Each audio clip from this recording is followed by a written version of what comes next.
ਸਭ ਤੋਂ ਪਹਿਲਾਂ ਆਪਾਂ ਜੇ ਖਬਰ ਵੱਲ ਆਈਏ ਤੇ ਫੈਡਰਲ ਜਿਹੜਾ ਕ੍ਰਿਮੀਨਲ ਕੇਸ ਸੀ ਪ੍ਰੈਜ਼ੀਡੈਂਟ ਡੋਨਲਡ ਟਰੰਪ ਉਹਨਾਂ ਦੇ ਉੱਤੇ 2020 ਦੀਆਂ ਇਲੈਕਸ਼ਨਸ ਇੰਟਰਫੇਰੈਂਸ ਨੂੰ ਲੈ ਕੇ ਤੇ miss handling of classified documents, ਦੋ ਸੀਗੇ ਮੇਨ। ਇਹ ਹੁਣ ਅੱਗੇ ਪਰਸੂ ਨਹੀਂ ਹੋਣਗੇ।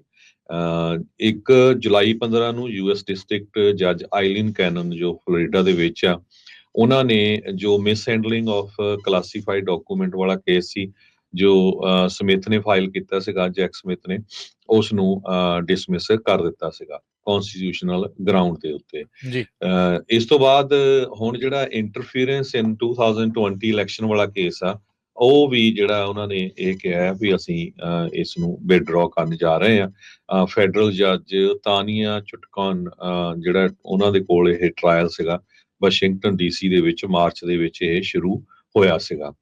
ਜੁਲਾਈ ਦੇ ਵਿੱਚ ਸੁਪਰੀਮ ਕੋਰਟ ਟਰੰਪ ਉਹਨਾਂ ਦੀ ਆਰਗੂਮੈਂਟਸ ਦੇ ਨਾਲ ਸਾਈਡ ਕੀਤੀ ਸੀ ਵੀ ਜੋ ਪ੍ਰੈਜ਼ੀਡੈਂਟ ਆ ਉਹਨਾਂ ਨੂੰ ਇਮਿਊਨਿਟੀ ਮਿਲਣੀ ਚਾਹੀਦੀ ਹੈਗੀ ਆ। ਪਰ ਉਸ ਟਾਈਮ ਦੇ ਉੱਤੇ ਹਜੇ ਉਹ ਇਲੈਕਟ ਨਹੀਂ ਹੋਏ ਸੀ ਕਿਉਂਕਿ ਹੁਣ ਪ੍ਰੈਜ਼ੀਡੈਂਟ ਇਲੈਕਟ ਹੈਗੇ ਆ।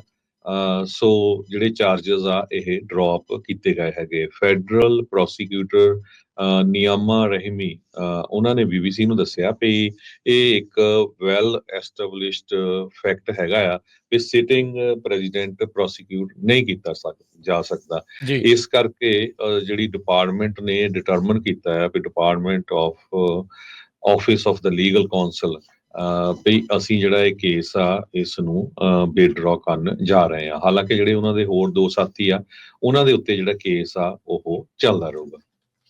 ਜੀ ਬਿਲਕੁਲ। ਸੋ ਇਹ ਕਨਸਟੀਟਿਊਸ਼ਨਲ ਜਿੱਦਾਂ ਤੁਸੀਂ ਦੱਸਿਆ ਵੀ ਹੈਗਾ ਆ, ਪ੍ਰੈਜ਼ੀਡੈਂਟ ਇਲੈਕਟ ਜਾਂ ਸਿਟਿੰਗ ਪ੍ਰੈਜ਼ੀਡੈਂਟ ਦੇ ਉੱਤੇ ਇੱਦਾਂ ਨਹੀਂ ਹੋ ਸਕਦੇ ਵੀ ਇਹ ਇਸ ਲਈ ਮੱਦ ਜਿਹੜੀ ਉਹ ਰੱਖੀ ਗਈ ਆ ਵੀ ਨਹੀਂ ਤਾਂ ਕੋਈ ਵੀ ਪ੍ਰੈਜ਼ੀਡੈਂਟ ਦੇ ਉਲਟ ਪੋਲੀਟੀਕਲ ਵੈਂਡੇਟਾ ਦੇ ਤਹਿਤ ਜਿਹੜੇ ਕੇਸ ਕਰਦਾ ਰਹੂਗਾ ਤਾਂ ਉਹ ਉਸ ਦੇ ਵਿੱਚ ਉਲਝਣ ਰਹੂਗੀ।